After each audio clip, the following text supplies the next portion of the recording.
Hello, everybody out there, and welcome to another episode of the Talk That Talk Show with me, Barry Holmes.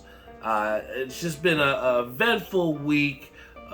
Everything leading up to today's episode has been the highs and lows of a week, but I'm happy to come with you guys and share some time on a Sunday night here at the Talk That Talk Show.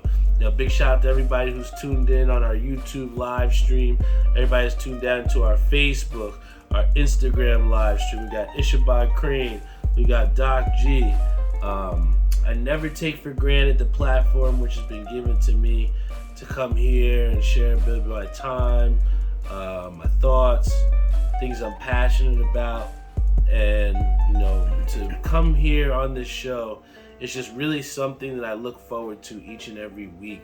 One of the good things that I really did enjoy is that sometimes when I give people shout outs and let them know pretty much about giving them a little bit of shine on the show, sometimes if people don't know that I've talked about them, then they won't exactly bring it up to me, and then I'll be like, oh, okay, I guess they didn't watch that time.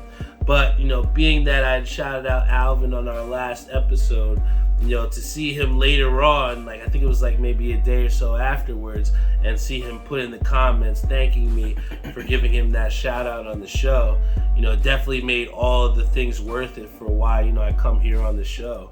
And then also to have new people come in on the show. You got Alex Vargas, big shout out to him, one of the killers in the bowling circuit. But each and every time we come in here live, just trying to give you guys a little bit of what's going on my mind and what's going on throughout life. And I think it goes without question before we go into the show, just how much this whole situation with John Morant has pretty much spiraled out of control. And pretty much what we've had happen here is we have a John Morant who's running out of chances, man. And I think that what sucks about John Morant's situation is the fact that, you have a guy in John Morant who's come from a great background. You look and see that he has the two-parent household. You see that he's come from a great place and has no reason to brandish the gun or no reason to want to, be a tough guy and be this thug that he just professes himself to be. And at the end of the day, if you don't have the right influences or you don't have the right people to look up to, then you see yourself in some tough situations. And for some odd reason, the people that John Morant is surrounding himself are encouraging him to, have the gun out. Like, oh, you John Morant, you that tough guy. And what you have is a guy who went live on his Instagram as you got John Morant flashing the piece. Now, I guess this gun's a little bit bigger than the pea shooter he had the last time in his video. But that goes to say that John Morant is no much more cooler, or any type of cool for that matter, by having a gun in his hand. I bring back one story. I'm not going to say his name, but I remember back in the day, they were talking about a time where this one friend that we all know, I'm sure Reese knows his name, I'm not going to say it, but he was a loose cannon type of guy. And there happened to be some little hotel party that was going on, and all the girls and everything was there. And this guy came in flashing his gun, showing, hey, look at my gun. And apparently scared all the women away, and he's never lived it down since then. But we go this to say that you have certain people that truly think holding a gun or having some sort of strap in the hand makes them cool or whatever. And that couldn't be that much far from the case. And you would think that with John Morant losing a shoe deal, losing the amount of money that he has from the first time this happened, it just makes it that much worse where you have a second chance at this. And now you see a guy who has blown away his second chance, which brings up Jeff's great point that he talked to me about before, in the fact that, we might get a real lengthy suspension from John Morant. Because not first time, yeah, it's a mistake. But when you talk about the second time now, you're talking about a pattern and a definite red flag. We got recess, should be an OG or someone around to grab him up and say, what are you doing? And that's true. We talk all the time about who are the people that are surrounding yourself with and the people that can help bring you up out of tough times. But sadly enough, Ja Morant just doesn't have the right people around him, and thus his decision making is that of a kid. And you would think someone like Ja Morant, who has a daughter, has someone at home that he's taking care of, you would think he'd be putting himself in much bigger situations or better situations. What happens if someone tests Ja Morant and he says, "Oh, you the baddest dude, you got the strap," and pulls out on him? Do you think Ja has the strength, the courage to pull the trigger, or is this just a play? I think that that's something that Ja Morant shouldn't even have to worry about. I think that oftentimes when you have these athletes that get these elevated statures, and you'll see it sometimes in when you're in high school, or you'll see it sometimes when you're around different friend groups. Sometimes people are trying to assimilate and they'll try and change who they are to fit their surroundings or to fit into certain groups. And that never lasts. It's always like a candle that burns out, You expend so much energy trying to keep that flame going, but that's not your natural fire, And at the end of the day, it'll burn out like this. So when you try and break down Ja Morant and he's trying to live up to this so-called bad guy persona, we can go so much far as to go with Dylan Brooks, who's established this bad guy persona for himself. And ultimately, when you don't live up to those standards, then people start to hold you accountable. And that's why you have Dylan Brooks, who's been ousted by the Memphis Grizzlies. Whether he was right or wrong, when you set this standard, when you embody this type of persona, if you don't live up to it, then you're deemed a fraud. And now for Ja Morant, who seems to have professed himself as this tough guy to all the people that he's around, he all of a sudden thinks that he needs this strap to get this validation. And that's what I feel like is problem with not only just people, but specifically black people in general and our people of color that feel that they need to do the street life and they need to live up to these expectations of being a thug. I mean, when I was a kid growing up, people always would say that I talked white or I was acted white just because I liked reading and just because I acted a little bit more intelligent or was more articulate with my words. But that didn't deter me from being who I was. And that didn't stop me from being cool or whatever you want to call it. And that's what I think that you need more people of, especially in athletic personas or these type of athletes for people to look up to, because someone like Ja Morant has the opportunity to have this platform to elevate the youth and bring people behind him and, just be someone that kids and specifically minority children can look up to. But instead, you got a guy that wants to look cool for the streets, pulling out the strap, and it's just getting tiring, man, especially now that we're on the second thing of this. So whatever Ja Morant gets, he deserves, and it sucks because Ja Morant is one of the most electric players, one of the most dynamic players when he gets the ball in transition. But, ultimately, it's kind of like what happens to a lot of the people around us. You see the downfalls of these people are often self-inflicted. So hopefully my boy Ja Morant can get the right people around him because, he's ruining his future. And I think a great segue of kind of what's happened with Ja Morant, it just highlights the overall theme of a lack of mental fortitude, a lack of mental strength. I think it takes an extremely strong person mentally to go throughout the perils and the trials throughout the day and still come out successful, still come out on top and accomplishing goals in the process. And, those mentally tougher people are the ones that generally create better opportunities for themselves and, move up that corporate or whatever type of ladder that you want to talk about. And oftentimes, those roadblocks and those obstacles, even though they are self-inflicted, there are times where you have people that are going to go out of their way to try and bring you down. And it sucks that that is a reality, but it truly does exist. And I just saw that throughout, the week, just from observing different situations and being in situations of my own. I saw that there was times that I felt like people were trying to say certain things or do things just to get a rise out of me. I love my boy Eric to death, but first day after the Knicks get ousted from the playoffs, I get a text from Eric at 6:30 in the morning saying, "How about those Heat?" And I know he's just trying to get poke straws or get a rise out of me. But, it's a little bit upsetting or frustrating when you have certain things like this happen, right? And I saw a situation where, we're supporting the UBA team today.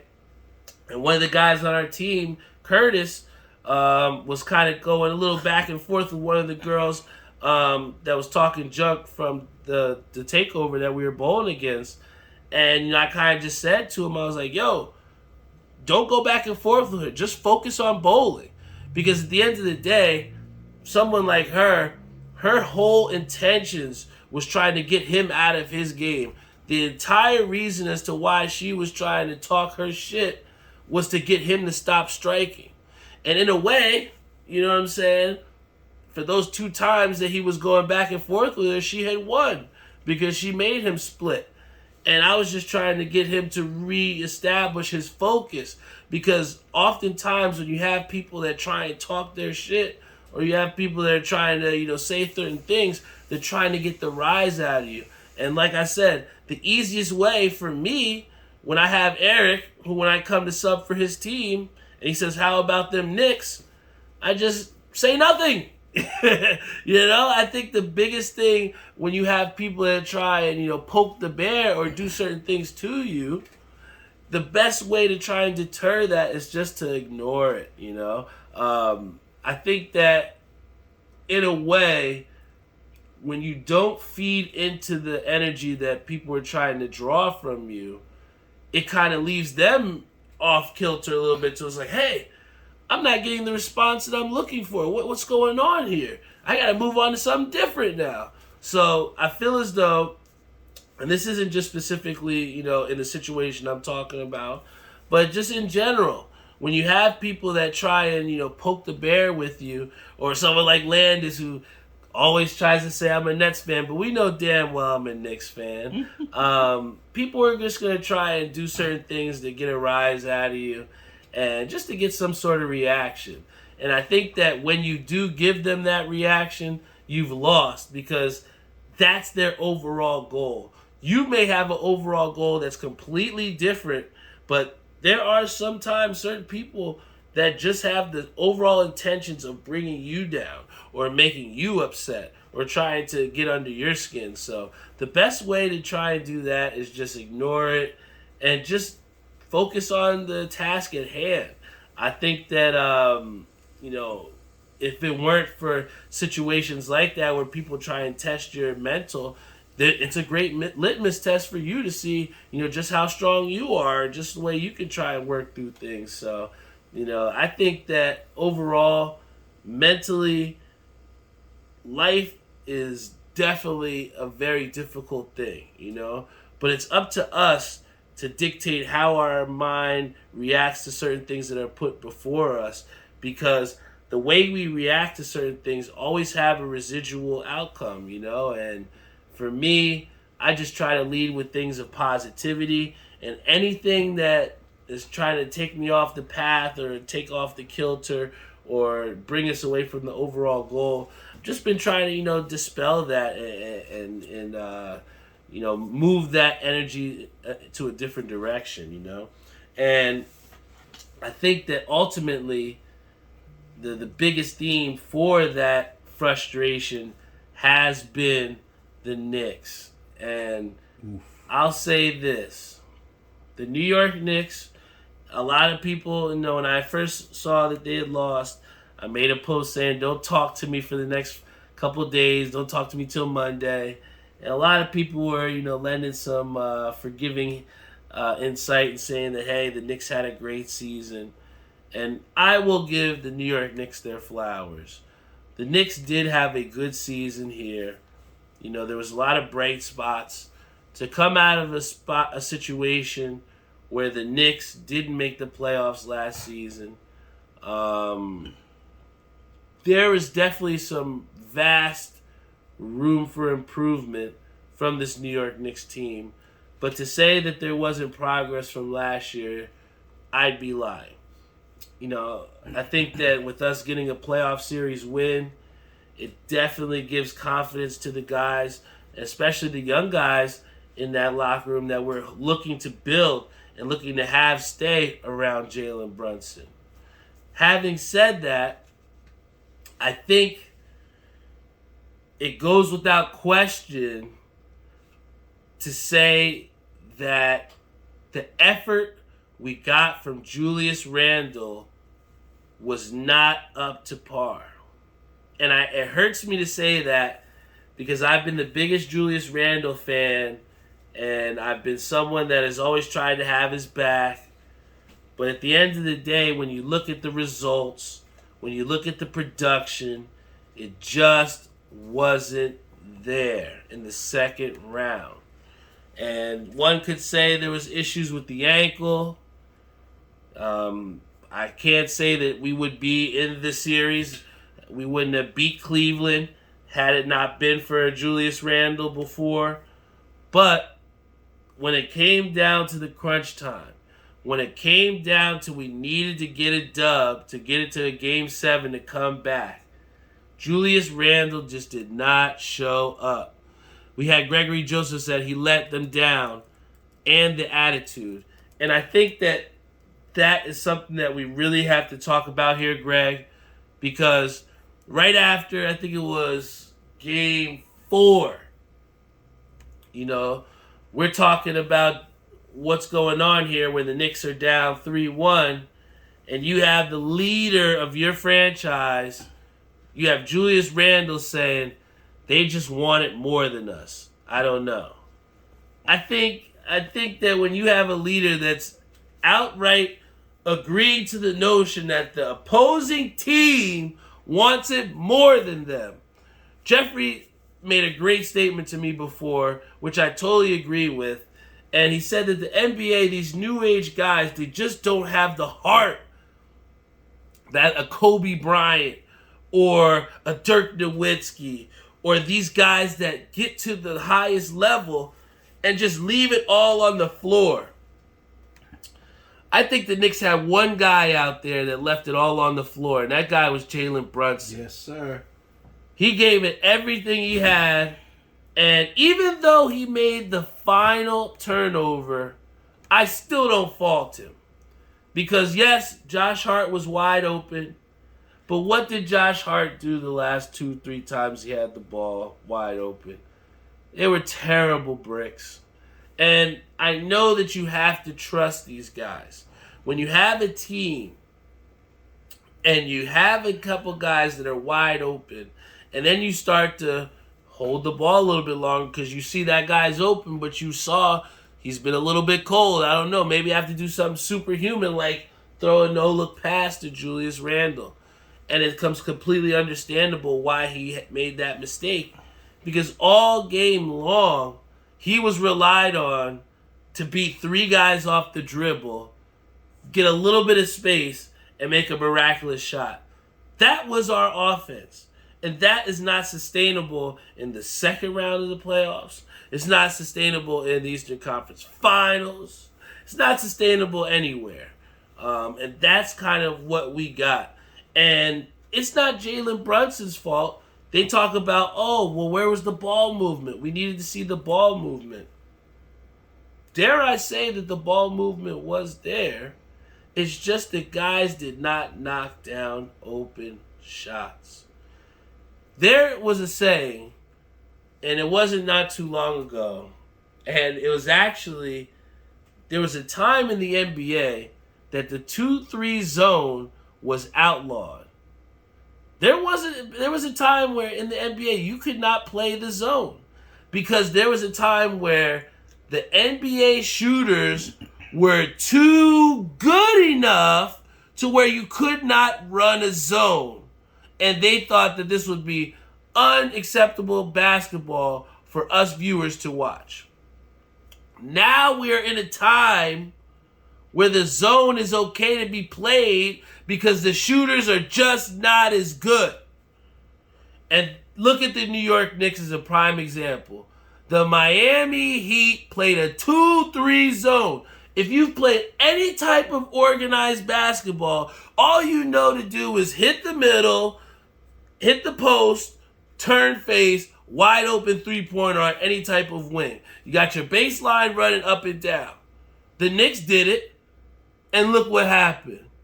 We didn't get wins because we didn't make shots. Tom Thibodeau is not to blame here. I know a lot of people want his head. I was one of those people that was saying, hey, Tom Thibodeau, this guy needed to make the adjustments. And what we did see was we saw some lineup changes. I have to disagree with him playing Quentin Grimes a little bit more than Josh Hart because Josh Hart was not a defensive liability out there. He was getting boards doing his thing.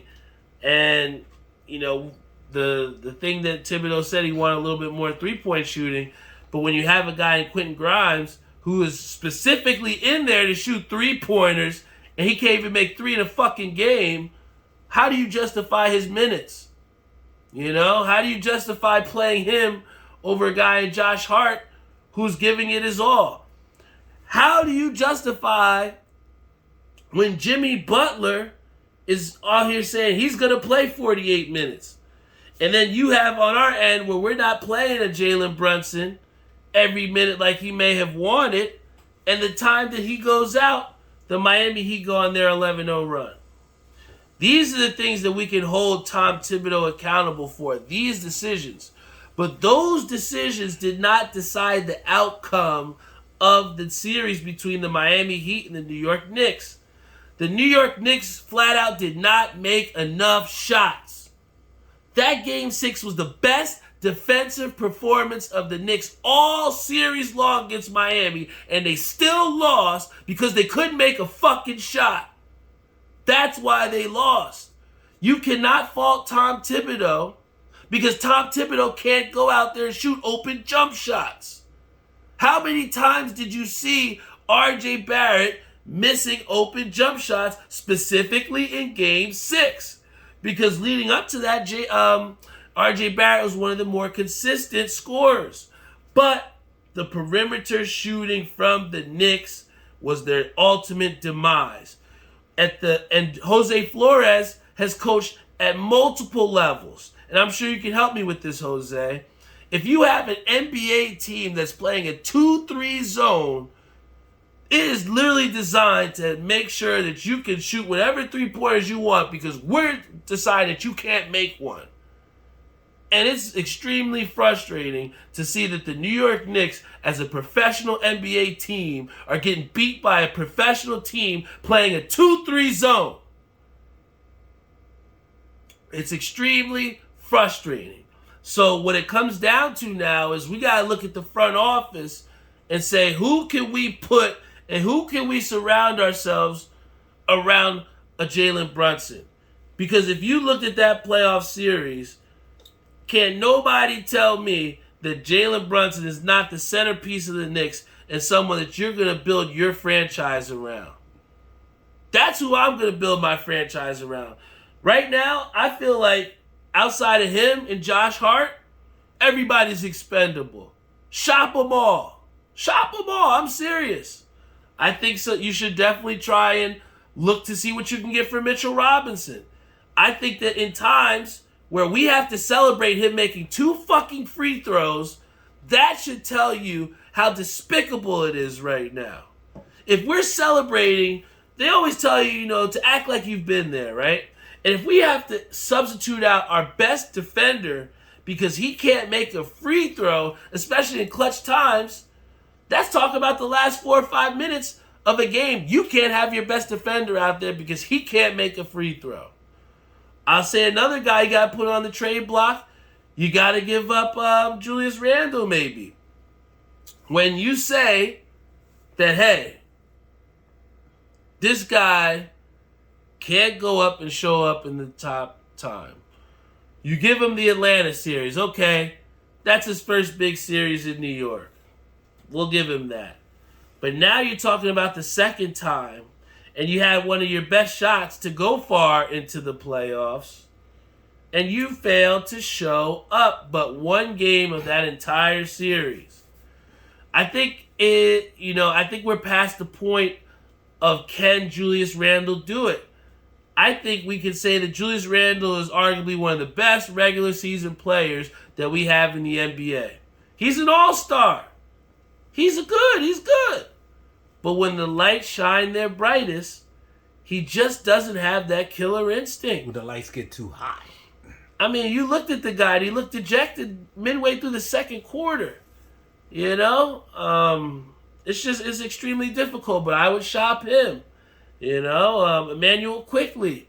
I know we're still under contract for him for 1 year, but with him going into free agency in the following year, I say shop him around too. See what you can get. A lot of teams could use Emmanuel Quickly. I say shop him, see what you can get. Because right now, that team that was surrounded around Jalen Brunson is not it. It can get you past into the playoffs. It can get you into the second round. But what are you trying to accomplish in an NBA season? Are you trying to sell tickets? Are you happy to just make the playoffs? Are you trying to be a contender? What is your franchise trying to do when you enter an NBA season? And I don't want people to think that this Knicks team and this Knicks season was great because we just made it to the second round. When you're in New York, you're out there trying to win championships. Playoff series wins are good, but we're trying to win championships. So anyone that says, hey, this wasn't a disappointing season, I get that. I understand that. And I feel that. But when you're in New York, you're trying to win championships. This is not the Charlotte Hornets. This is not the Portland Trailblazers. This is a proud franchise that is trying to win championships. And sadly, the right pieces are not around Jalen Brunson. So I'm going to look at Leon Rose and look at those free agencies that we have and say, hey, Miles McBride, thank you for your services, but be gone. Anybody that is not named Jalen Brunson or Josh Hart, shop them. See what we can get for them. I want to see some new guys. You know what? I would even say, hey, go give Dylan Brooks a call. Go give him a call. I want people that want heart and that people are going to die on that basketball court trying to get a dub. And what I'll say is this, even though Dylan Brooks might be not the smartest crayon in the box, can't nobody say that guy didn't show up for work, and anybody that you ask in that organization says that guy gave it everything he had. Can you look at that Knicks team outside of Josh Hart and Jalen Brunson and maybe RJ Barrett, but can they look at you in the eyes and say they gave it everything they had? I don't think that my boy Julius Randle can say that. I don't think Mitchell Robinson can say that. I don't think Quentin Grimes can say that. Even though he did have one game where he had 48 minutes, that was good. I give you that. But for an entire duration of the series, I just failed to see the New York Knicks rise up to the level of physicality and effort that it took to be a championship contender. And that is ultimately what led to the Knicks' demise. And it sucks because we hung our hat on being a blue-collar team and being a team that out-hustles, outworks people. I mean, shit, we eliminated the Cleveland Cavaliers strictly off offensive rebounding. But when you come out and you get punched in the mouth like we did, and you got Julius Randle walking around like this with his eye like this, and you got them and they look mentally and physically defeated, that's how you know that you're got. And these Knicks got, man. And it sucks to say that, but I'm just interested to see what does this team look like at this time next year. Because I can promise you, outside of Jalen Brunson and Josh Hart, who I promise you the Knicks will re-sign, that is a free agent. They will get signed. I promise you that. But outside of those two guys, I would not be surprised if everyone on that roster is expendable. Nobody's spot is safe because having New York tasted what it feels like to go to the second round, the expectations after this season will be no short of Eastern Conference Finals or bust. Because if the Knicks do not go past the second round, and if they don't go to the Eastern Conference Finals, I promise you, Tom Thibodeau will not have a job. Because you look at these guys that have won championships, they get fired for less. You had Giannis who loved his guy Bud Budenholzer or whatever. He got chopped like that because you're out in the first round of the playoffs. This is a cutthroat business. And the progress of making it to the next round gave Thibodeau just a little bit more room. But I promise you, if the Knicks do not make it to the next round, if they don't go to the Eastern Conference Finals, you're going to be talking about Thibodeau out of there. If Leon Rose does not do well with the draft picks that we have stocked up, if he does not do some sort of trade to mix it up around Jalen Brunson, I promise you, Leon Rose will be on the hot seat. The GM and the people in the front office of the New York Knickerbockers need to get this done. And we have somebody that says get free D Rose. You know, D Rose is a free agent, if I'm not mistaken, after this year. So, you know, I just don't see them picking up his option and trying to pay 14-something million for a guy who didn't even have any tick out there. You know, we got somebody that says, will Doc Rivers get fired? You know, I think that it's hard to make the case to fire a guy when you've had an MVP on the team. And again, we talk about progress. You know, the Sixers made it just a little bit farther than they did last year. So I think that it's hard to fire a guy when you've went further in the playoffs than you did last year. But once you've went farther, you have now raised the expectations for yourself. And in a way, you're giving yourself a little bit less job security when you do better. Because when you do better, people expect better. You know, I think that it's a tough time to be an NBA coach because it's just so cutthroat. We talk about NFL coaches getting cut and getting fired. It's just as cutthroat in the NBA. So, you know, I love this Knicks team, but it's going to look completely different next year. And that about does it for us here at the Talk That Talk Show. You know, big shout out to everybody that is tuned in. This is something that I look forward to. This is something that it means a lot to me. It's very special. And it's just sometimes, you know, you don't have those types of people that you can talk to about things. And sometimes you can let things fester. And in a way, it just builds up inside of you, and then you just never get a chance to let it out. And I feel as though every week I have a chance to let go of everything that's going on in my mind, everything that I'm thinking, all the things that make my mind race and run wild. I get to let them out and share them with you guys. And, you know, that's the biggest form of therapy you can get. And for me, I just truly enjoy the chance to be myself, share my thoughts, share what's going on in my mind, and just add to this part of the podcasting community in the right way. I know people that have really started this stuff and found ways and found excuses to stop, found ways to make a reason why they didn't have to make more episodes. But each week I find a way to stay motivated. I find a way to keep pushing and just deliver this show.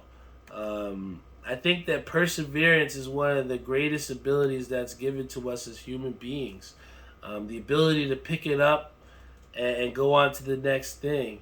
I think your resilience and the way you're able to rebound back is a testament to who you are as a person. And some people don't get back up and don't have the strength to pick themselves up. And it's difficult. It's hard to pick yourself up when you've been on the ground. When you have certain expectations for yourself and you don't meet them, it's one of the most frustrating things to let yourself down. Sure, you don't like letting other people's down, but when you let yourself down, it's one of the worst feelings in the world. But how you respond to that failure is a big look and outlook on what's going to happen to you in the future. You can let it eat you up. You can let it consume you. You can let it dictate the way you move. Or you can take a stand and say, hey, I'm not going to let this happen again. I'm going to move a little bit differently so I can get some different results. I think that just reflection in general is just something that's so important and so influential on our pathway. So, I just continue to stay reflective. I continue to stay observant and stay motivated because, a combination of those three things always leads to some sort of success. And I'm just here to be as successful as I can and follow my dreams and my pursuits and passions, man. I think that oftentimes people have the toughest time going throughout the day or finding what their passion is. And that path to finding that passion can be a lengthy one at times, and it can be an adventure. I'm 32 years old and I still don't feel like I found exactly my career path that I'm destined to be on. But that's what life is all about. Each single day that we wake up and open our eyes and take a breath, that's a new chance to figure out what is it that we want to do with our lives. What is it that we want to do with our time? So if you had that failure and if you haven't met up to your expectations, don't be upset. Don't let it dictate you. Don't let it consume you. Because each day that we live and each day that we wake up and open our eyes and take in a new breath of air, that's a new chance to get the things done that we want to accomplish. And on that note, I'm out of here. This is the Talk That Talk Show. Every single week, you know where to find us. TalkThatTalkShow.com. You could always look at our Instagram. Always check us out on Facebook, YouTube. Hit that subscribe button. This is the Talk That Talk Show. Talk that talk! So many people rocking our stuff in the alley. So many people rocking it in the schools. I just feel blessed that people believe in me enough to want to rock out with us that hard, man. And, it just means the world to me to be able to continue to just have the support from people and just be myself, man. Have people like Greg that says, dope message, Barry, keep rocking. Having someone like Jose who says, yes, sir. If I can just get across, one or two things to people and make the most of my time, that's what makes this podcast worth it. And that's what makes me come here every Sunday and give you guys 100% of myself. So thank you so much. I love you all. And I will see you all next week.